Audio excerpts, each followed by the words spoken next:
Nickelodeon. Nick, Nickelodeon. And this, I feel like there's a little bit of a theme going on. And Will, we had a conversation with our good friend Weaver in the chat yesterday, and he brought up something that I thought was really interesting, and that's there's nothing new anymore. Yeah. There's no new ideas, and it's not like that itself is not anything new because they've been doing remakes forever.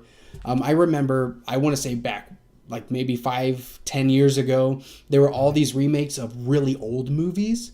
Yeah. And, you know, I'm just thinking for some reason of like 310 to Yuma for whatever reason, but that's the movie that's popping up in my head.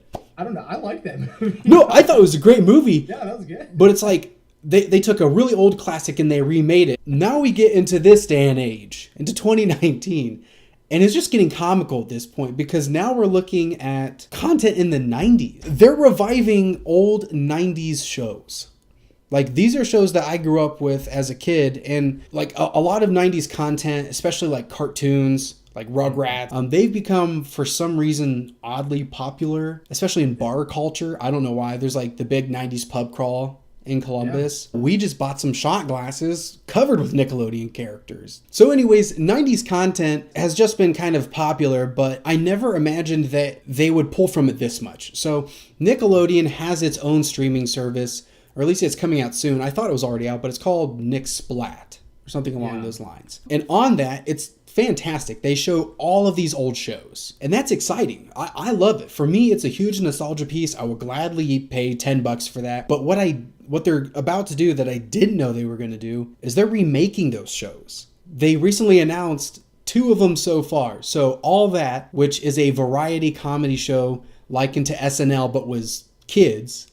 And then Are You Afraid of the Dark, which was like emo kids would sit around a fire and tell a scary story, but then the episode would actually be a visual retelling of that spooky story. Yeah, it's really interesting because I've also read that they're trying to recreate some of the cartoons as well. And I understand the point of remakes, right? It's people who have seen that there is just that nostalgia value that they're trying to capitalize on. So maybe they're trying to bring back some of those older viewers to re-engage with the content that they're putting out there. They're also trying to make it relevant to a newer audience as well.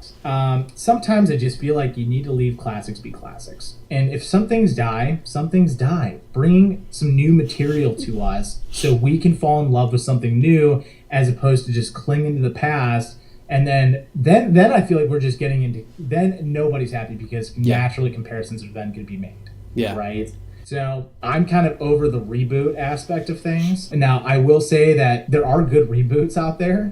Yeah, it's just hilarious that this is happening. I am so very fascinated to see. I will pay to watch these first seasons of these shows to see how they hold up. I still have my orange VHS tapes of compilation ones for Snick. You're hitting me, but hesitation. It's hard to take you seriously because kids aren't funny these days, I feel like. I don't know. I just thinking about a modern day All That.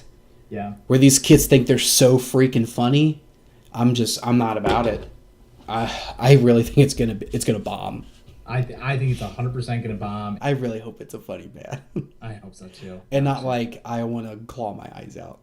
It's funny bad right now, and it hasn't even come out yet. Yeah, exactly. So congratulations again to Nickelodeon. You win the Banana of the Week, the funniest news story in entertainment news. If you want to connect with us like we would love to connect with you, please go to Facebook, Instagram, and Twitter where you can find us. You can like, comment, follow, subscribe, all of that good stuff, and be a part of the community that we are growing and building there. So for Borderline Entertainment, this is Will.